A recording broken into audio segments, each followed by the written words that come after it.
Bonjour Anne. Bonjour Cécile. Alors, on va parler des lycées, en tout cas c'est à la une des journaux. Oui, c'est à la une de Presse Océan.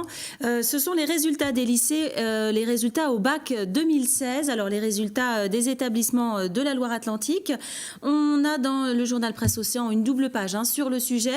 Alors, il s'agit là du hit parade, parce que le ministère rappelle à chaque fois qu'il publie ses résultats qu'il ne s'agit pas d'un classement, qu'un lycée n'est pas meilleur qu'un autre. En tout cas, il y a des notes et forcément, il y en a qui sont devant d'autres. Alors, ce sont des notes qui intègrent les résultats au bac, mais aussi l'accompagnement des élèves jusqu'au diplôme, les caractéristiques socio-démographiques des établissements.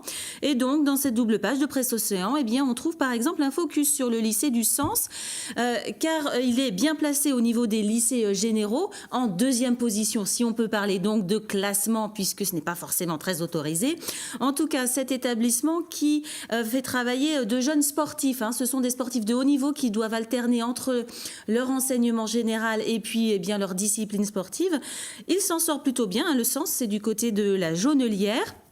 Et puis, pour avoir le détail, je vous invite à consulter Presse Océan, le premier lycée, en tout cas celui qui est en haut de la liste, puisqu'on n'a pas vraiment le droit de parler de classement, je vais le redire une dernière fois, c'est le lycée privé de Châteaubriand. Et puis, pour le premier lycée public, il faudra aller jusqu'à la 8e place, c'est le lycée Guisteau. Et puis, c'est évidemment un dossier qu'on retrouvera aussi dans le journal Ouest France. Et puis, chez nous aussi, dès ce midi, allez, une histoire de pieds nickelés en termes de braquage. Oui, ça se passe du côté du marché de Bassin. Alors, ça s'est passé avant Noël, mais je vais vous expliquer pourquoi on en parle aujourd'hui. C'est véritablement les pieds nickelés du braquage. En fait, deux jeunes hommes sont venus un dimanche matin sur le marché avec leurs carabines dans l'intention de braquer un commerçant, mais ils étaient un petit peu en avance. Ils se sont endormis dans la voiture et là, ils se sont fait repérer par un commerçant. Pourquoi ?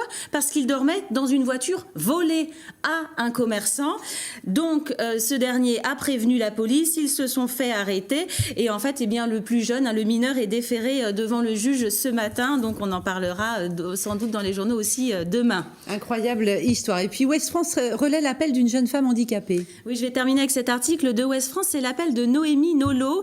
Elle est handicapée. Et en fait, elle explique que elle ne peut pas utiliser bien ses membres. Et en fait, elle souhaite s'offrir un bras robotisé pour être bien plus indépendante, à ne plus avoir besoin d'auxiliaires pour pouvoir se coiffer, se maquiller. Ça coûte 35 000 €. La MDPH lui donnera 3 000 €, mais ce n'est pas suffisant. Alors, elle le dit avec humour, c'est un bras qui coûte un bras. Elle fait un appel aux dons. L'adresse s'affiche là si vous souhaitez aider Noémie. Voilà. Allons-y. Merci beaucoup, Anne.